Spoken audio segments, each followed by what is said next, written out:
Digimon Seekers is a rare first for the franchise. Not only is it being released in languages other than Japanese, it's also a web novel that is being released completely for free on Digimon.net, and even features live-action shorts at the start of each chapter, which is another franchise first. But is it actually good? In this video, I'll go over my thoughts about Seekers so far, without giving away any particular details about the novel. Of course, if you would like to hear my more in-depth thoughts on each chapter, you can do so by checking out my other videos and maybe even subscribe while doing so if you want. I'll love you for it. If reading isn't really your thing and you'd rather listen to it, I've been releasing my readings of each chapter in full, which can be found on this channel or any podcast capture service that you can think of. Just look for LostinTranslationmon and you'll find it. Now, with all that out of the way, let's talk about whether or not Digimon Seekers is actually good. First up, let's talk about the English translation. Initially, this was a very, very poor translation for the first chapter, which made many fans skeptical and pessimistic of the release. And of course, that meant that this required English fans to read an unofficial translation provided by Onkei to even understand what was going on. However, from chapter 2 onwards, fortunately, the quality of the official English translation improved greatly. While the translation is an important factor of any localized novel, another factor is the style of writing. Overall, it reads like a light novel. It's not overly complex, but that makes it easier to sit down and read, at least in my opinion.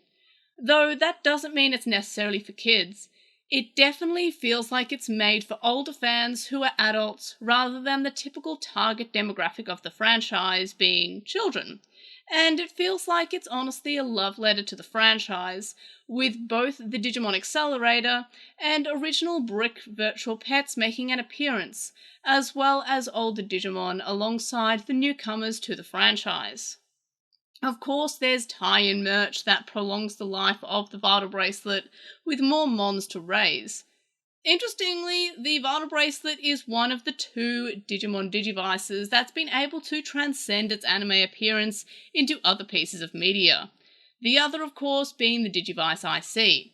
I'm a huge fan of the Vital Bracelet BE, but you don't need to necessarily have a BE to appreciate Digimon Seekers. In fact, you don't need any knowledge of anything Digimon related going into Seekers, as it is fairly standalone. In terms of the general feel to it, it's a pretty cool cyberpunk take on the franchise that reminds me of both Digimon World 2003 and Digimon Story Cyber Sleuth, both being Digimon games that I really adore. But again, is Digimon Seekers good? Well, good is a subjective word, and I can only say about how I personally feel about the series, at least how I feel about it so far. And my answer is yes, I've really been enjoying it.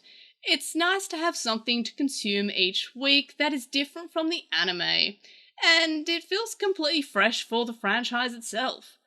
While the writing style isn't too fantastic or stylized, that of course doesn't hurt the story, it just makes it easier to digest each week. Of course, this is just a review a few chapters in, so if you haven't started yet, it won't take too long to catch up. And again, if reading isn't your thing, a little self-plug here. Don't forget to check out my audiobook-style readings.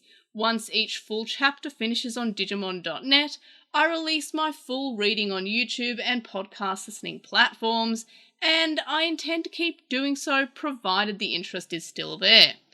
But I'd honestly recommend still clicking on the official release, just to show Bandai that there's interest and demand for the series itself. So please don't sleep on and skip this series just because it's a little bit different from the rest of the franchise.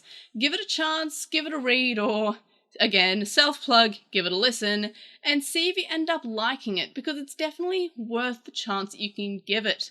I, again, am a huge fan of Digimon Seekers, at least so far. Again, as of recording this, I'm enjoying it. This could age fairly badly. This could end up being a terrible piece of Digimon media. I, for example, really liked Digimon Adventure Column at the start.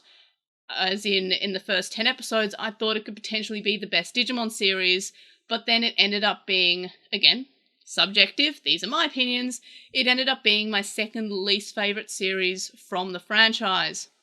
So of course, these are just my feelings a few chapters in. Of course, I'll do a full review once it has been released, but in terms of people wondering if it's worth picking up, because a lot of people have been asking me if it's worth reading, my answer is yes, for the reasons that I mentioned in this video. I'm a huge fan of Seekers, I'm really enjoying it. Again, just as of recording this, I am enjoying it. I feel like there's a lot of great places that this story can go. I really appreciate the fact that they're using live action shorts to tie together each chapter, as it sort of summarizes what's to come in whatever that upcoming chapter is.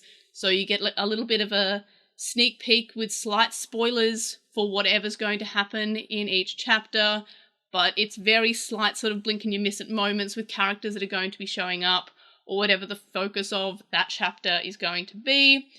And I'm a huge fan of seeing the Digimon world being in live action, which is something we haven't really seen much of.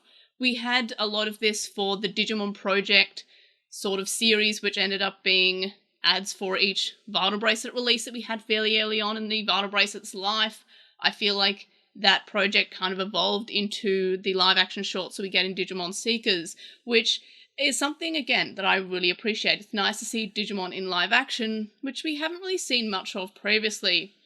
And of course, I do love the Vital Bracelet BE, so it's great that that's being tied into the release as well, with more or less us getting news of a new BE memory, which is kind of like a content card with DLC for each chapter, which is a pretty cool way of Bandai marketing and getting some money off this free thing. Again, it costs you nothing just to read it.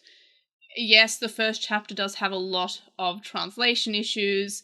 For my official reading, or I guess unofficial reading, I used the unofficial English translation for the first chapter because of these translation issues, but I still went through and I read the official release each day and then each week, just to show Bandai that there is a demand, and then they ended up improving the official translation. So I am a huge fan of that. Again, there is an official reading of it, but it's in Japanese. So if you can understand Japanese, great, you can listen to that. But if you don't, and you don't want to read it, check out my reading, please, because again, if there's no interest for my own reading of it, I won't be doing future chapters. As of recording this, I've recorded all of the chapter 2. I'm just waiting for them to finish chapter 2. I kind of record each segment as they are released, so I can be fairly up to date, and I just release it once chapter 2 is finished. So, big fan of the series. Definitely give it a try if you're kind of on the fence about it. Again, it costs nothing. I'm not saying you need to subscribe to Crunchyroll to watch it. You don't have to have any membership. You don't have to buy anything to enjoy Digimon Seekers. You just have to go onto Digimon.net, and the only thing you need to use is your time. So it's kind of like there's the only thing you can waste possibly is your time. You're going to read it and love it, or you're going to read it and think it's okay, or you're going to read it and hate it, and the only thing that you're going to waste there is your time if you don't like it. So definitely give it a read. I do recommend it. I'm really enjoying it. It's nice to see that the future of the Digimon franchise at the moment is free releases online on Digimon.net, with releasing merchandise to kind of fund the project. The other one being Digimon Dreamers, which is the manga that you can read on Digimon.net. While Digimon Dreamers did start off in Saikyo Jump, like all the other manga, it's kind of nice that they've added it to Digimon.net, and they're translating it now, which is really cool. So check out Digimon Seekers, check out Digimon Dreamers, and check out my other videos on the matter.